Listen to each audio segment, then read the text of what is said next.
Oke guys, kali ini kita akan membahas salah satu sektor saham yang sangat diuntungkan dalam masa-masa pagelaran pemilu. Jika kamu tertarik, ikutin terus videonya.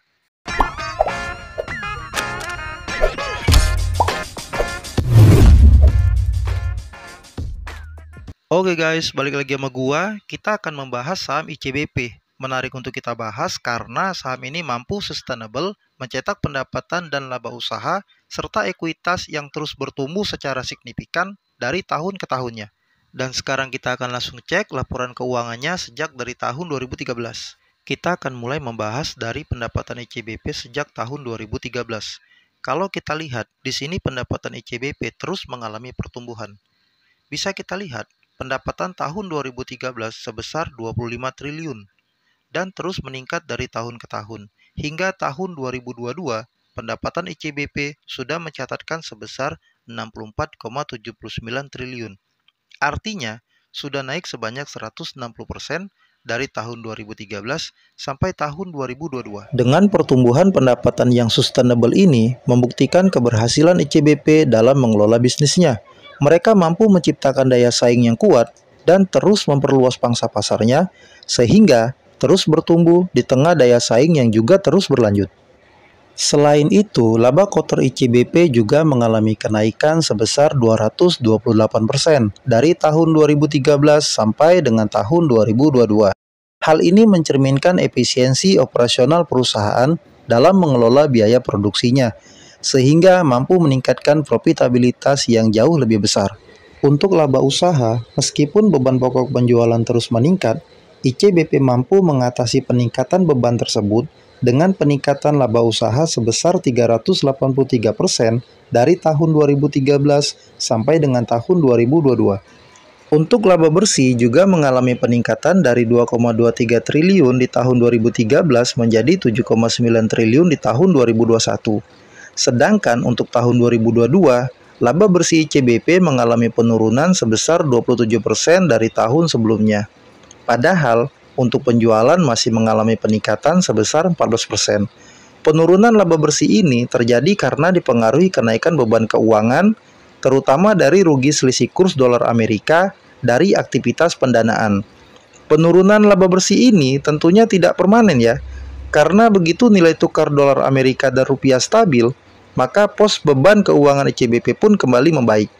Tapi jika nilai tukar rupiah melemah, maka bebannya akan bertambah. Dan sebaliknya, jika nilai tukar rupiah menguat, maka akan ada penghasilan keuangan dari selisih kurs itu sendiri untuk ICBP. Selain itu, perusahaan juga mengalami peningkatan aset dari 21,26 triliun pada tahun 2013 menjadi 115,3 triliun pada tahun 2022. Peningkatan ini jelas akan berdampak baik serta pertumbuhan ini akan berpengaruh positif secara signifikan terhadap nilai perusahaan itu sendiri. Sementara itu, ekuitas ICBP juga terus mengalami peningkatan dari 13,26 triliun pada tahun 2013 menjadi 57,47 triliun pada tahun 2022. Peningkatan ini cukup signifikan ya, sebuah peningkatan yang sangat baik dengan pertumbuhan yang cukup cepat.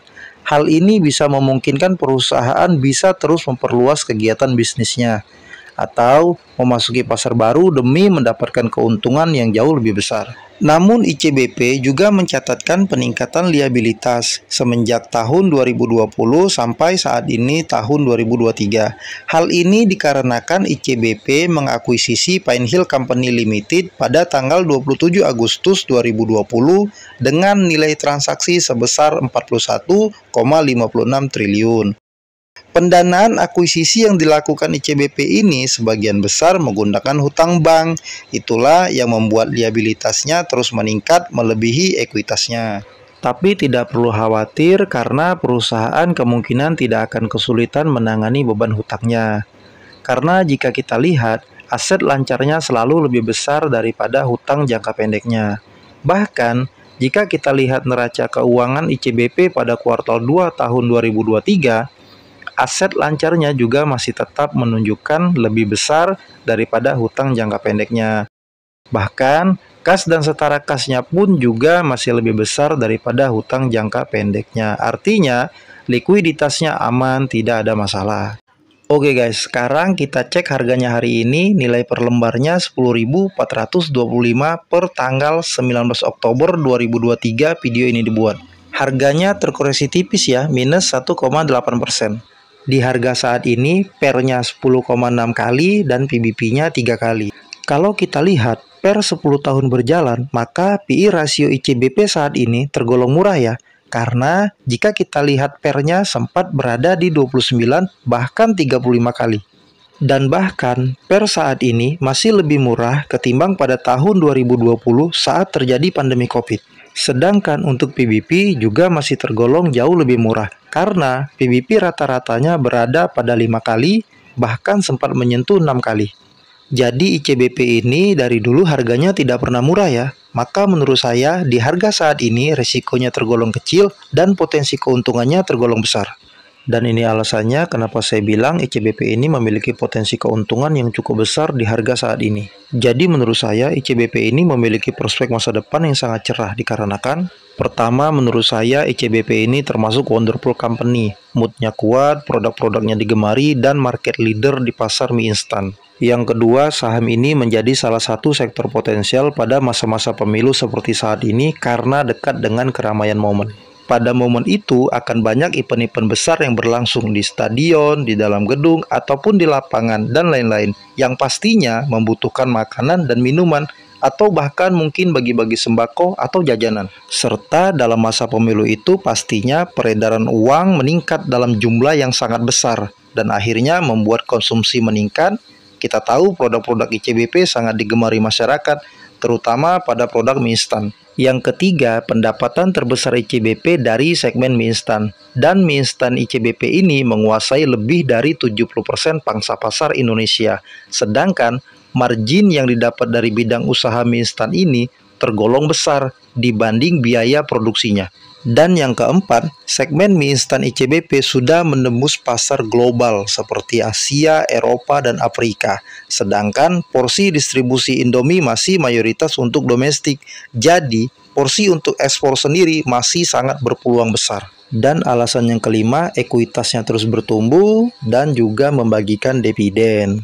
Oke, kesimpulannya saham ini bagus, moodnya kuat, punya prospek masa depan yang cerah, karena sukses menembus pasar 100 negara. Ditambah nilai ekspornya juga masih tergolong kecil. Jadi masih bisa menambah jumlah ekspor produk mie instan yang jauh lebih besar lagi. Sedangkan untuk harga, kalau dilihat dari kinerjanya tahun ini melalui 2 kuartal sebelumnya, maka untuk harga saat ini tergolong murah dan minim resiko. Tapi kalau bisa dapat harga lebih murah lagi, maka jauh lebih baik. Untuk itu gunakanlah money management yang baik. Sedangkan untuk liabilitas masih aman ya, karena jumlah aset lancar masih jauh lebih besar daripada hutang jangka pendeknya. Sedangkan untuk hutang jangka panjang nanti bisa dibayarkan melalui perolehan pendapatan di masa depan. Untuk dividen, saham ini rutin membagikan dividen sejak tahun 2011. Tapi sampai saat ini dividen yield-nya tergolong kecil ya. Jadi buat kamu dividen hunter, mungkin saham ini kurang cocok. Oke guys, itu saja analisa dari saya. Video ini dibuat bukan untuk ajakan menjual atau membeli saham tertentu. Jadi jika kamu tertarik dengan saham ini, pelajarilah lebih detail, jangan cuma hanya dengar dari video ini. Video ini saya bagikan supaya kamu mendapat ide atau inspirasi untuk kamu bisa pelajari lebih detail lagi. Oke, thank you guys.